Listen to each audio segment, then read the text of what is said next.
that I often, and it's so far it has worked well to compare sex with food. And it's a bit like if you would say, like, I know how sex works because I like to eat. It's like, yeah, I like sex, but that doesn't mean that that you're good at it. And if with food it's the same, like if you like to eat, you're not automatically a 5-star cook. And the connection that we just for sexuality, we think like, oh, it's a natural thing, like having hunger, like wanting to eat something, we should be good at it. And that's like where it goes wrong, that people say like, oh, I know it. No, you don't. Like, it's a cultural learning, and we haven't been taught this in our culture. But there were other, with men, I like to add something too.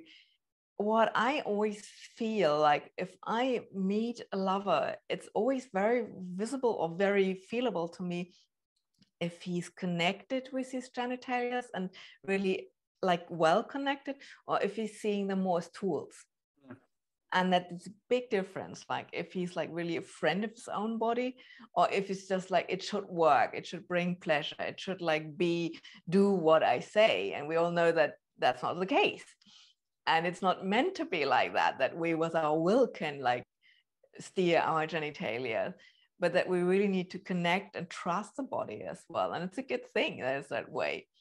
And I can feel very much if somebody is like that with his body, or if it's really more of this like functioning mode. And then that's often very disconnected because it is with expectations. And it's a bit like, wow, if I'm not okay with how it works right now, it will be a disconnect. And sometimes it's anger or stress on their own body. And for women, it's often the same, that they have stress with their own body.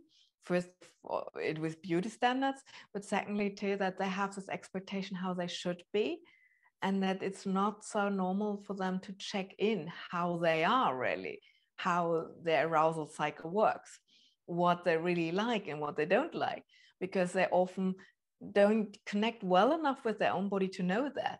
It's more like, oh, I should want sex. I should be like interested in sex in the way which looks like it's available, or in the way the media portrays as sex, that it has to work. And that's why I'm always such a advertising for slow sex, because it's different than what most people expect for slow sex. And if you don't know that this is a nice way of having sex too, it's not on your menu.